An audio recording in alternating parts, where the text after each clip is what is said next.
Creed en sus profetas. Martes 25 de noviembre 2025. Jueces 12. Guerra entre Galaad y Efraín. Los hombres de Efraín fueron convocados, cruzaron hacia Safón y dijeron a Jefté: ¿Por qué fuiste a hacer la guerra contra los hijos de Amón y no nos llamaste para que fuéramos contigo? Nosotros incendiaremos tu casa contigo dentro. Jefté le respondió: Yo juntamente con mi pueblo he tenido una gran contienda contra los hijos de Amón. Yo los convoqué, pero ustedes no me libraron de su mano. Viendo pues que no me libraban, arriesgué mi vida y fui contra los hijos de Amón, y el Señor los entregó en mi mano. ¿Por qué pues han subido hoy contra mí para combatir conmigo? Entonces Jefté reunió a todos los hombres de Galaad y combatió contra Efraín. Y los hombres de Galaad derrotaron a Efraín, porque habían dicho: Ustedes los de Galaad son unos fugitivos de Efraín que están en medio de Efraín y de Manasés. Luego los de Galaad tomaron los vados del Jordán a los de Efraín. Y sucedió que cuando alguno de los fugitivos de Efraín decía: Déjenme cruzar, los hombres de Galaad le preguntaban: ¿Eres tú efrateo? Si decía no, entonces le decían: Por favor di Shibolet. Si él decía Sibolet, porque no lo podía pronunciar correctamente, entonces lo capturaban y lo degollaban junto a los vados del Jordán.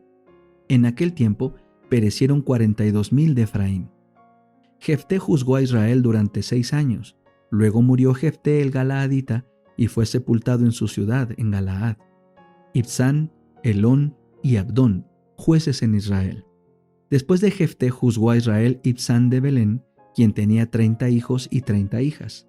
A estas las casó con gente de afuera, y trajo de fuera 30 mujeres para sus hijos.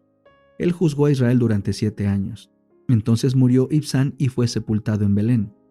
Después de él juzgó a Israel Elón, el Zabulonita, quien juzgó a Israel durante 10 años. Entonces murió Elón el Zabulonita y fue sepultado en Ajalón, en la tierra de Zabulón. Después de él juzgó a Israel Abdón, hijo de Hilel, de Piratón. Él tenía 40 hijos y 30 nietos que montaban 70 asnos. Juzgó a Israel durante 8 años.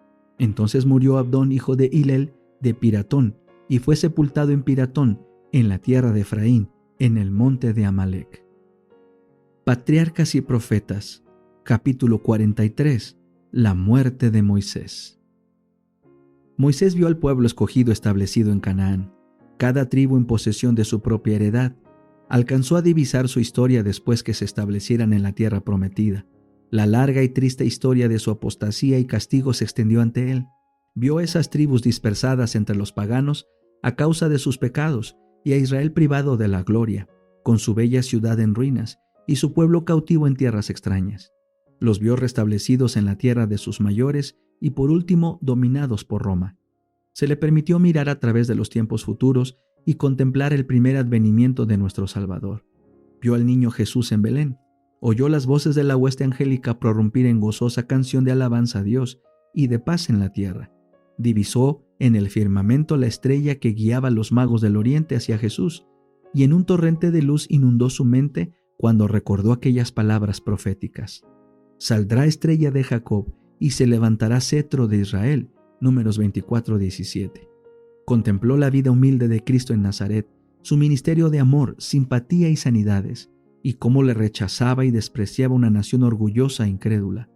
Atónito escuchó cómo ensalzaban jactanciosamente la ley de Dios, mientras que menospreciaban y desechaban a aquel que había dado la ley. Vio cómo en el monte de los olivos Jesús se despedía llorando de la ciudad de su amor, mientras Moisés veía cómo era finalmente rechazado aquel pueblo tan altamente bendecido del cielo, aquel pueblo en favor del cual él había trabajado, orado y hecho sacrificios, por el cual él había estado dispuesto a que se borrara su nombre del libro de la vida. Mientras oía las tristes palabras: He aquí vuestra casa os es dejada desierta. Mateo 23:38.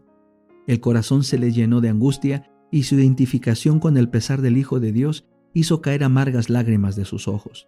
Siguió al Salvador a Getsemaní y contempló su agonía en el huerto y cómo sería entregado, escarnecido, flagelado y crucificado.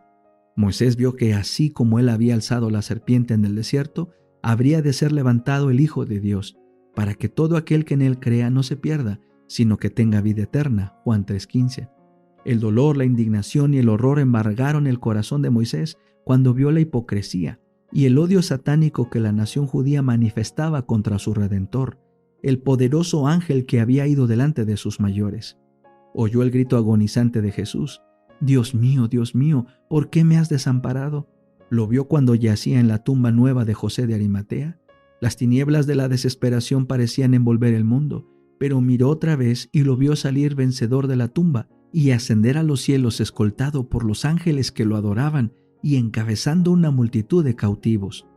Vio las relucientes puertas abrirse para recibirlo y la hueste celestial dar en canciones de triunfo la bienvenida a su jefe supremo.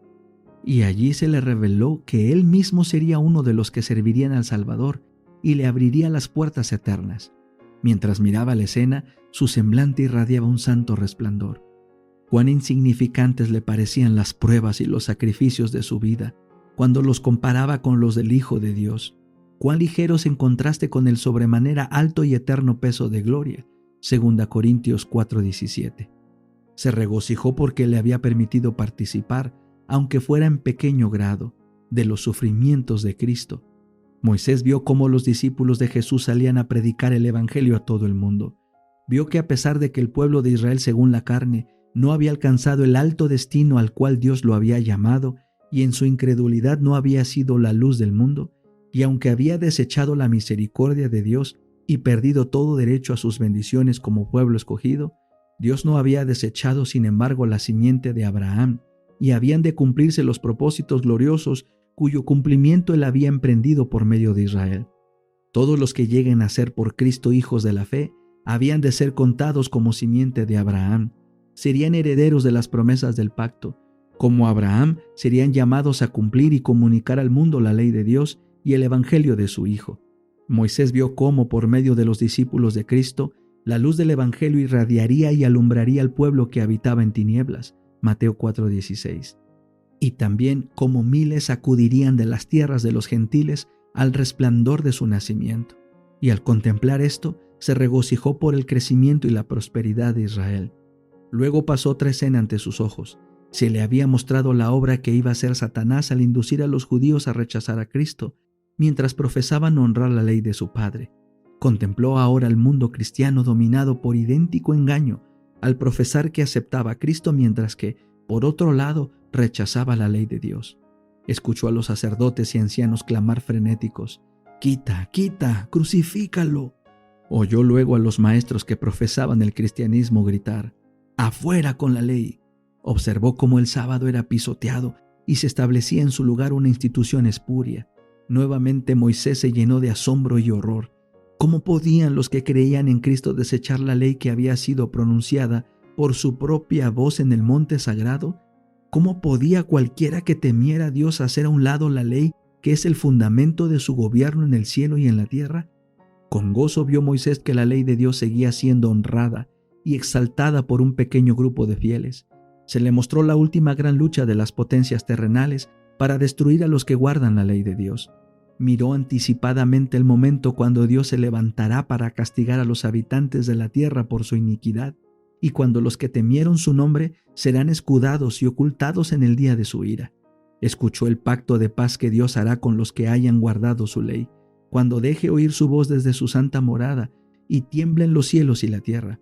Vio la segunda venida de Cristo en gloria, a los muertos resucitar para recibir la vida eterna y a los santos vivos trasladados sin ver la muerte, para ascender juntos con cantos de alabanza y alegría a la ciudad eterna de Dios. Otra escena aún se abre ante sus ojos, la tierra liberada de la maldición, más hermosa que la tierra prometida cuya belleza fuera desplegada a su vista tan breves momentos antes. Ya no hay pecado y la muerte no puede entrar en ella. Allí las naciones de los salvos y bienaventurados hallan una patria eterna. Con gozo indecible, Moisés mira la escena, el cumplimiento de una liberación aún más gloriosa que cuanto hayan imaginado sus esperanzas más halagüeñas. Habiendo terminado para siempre su peregrinación, el Israel de Dios entró por fin en la buena tierra.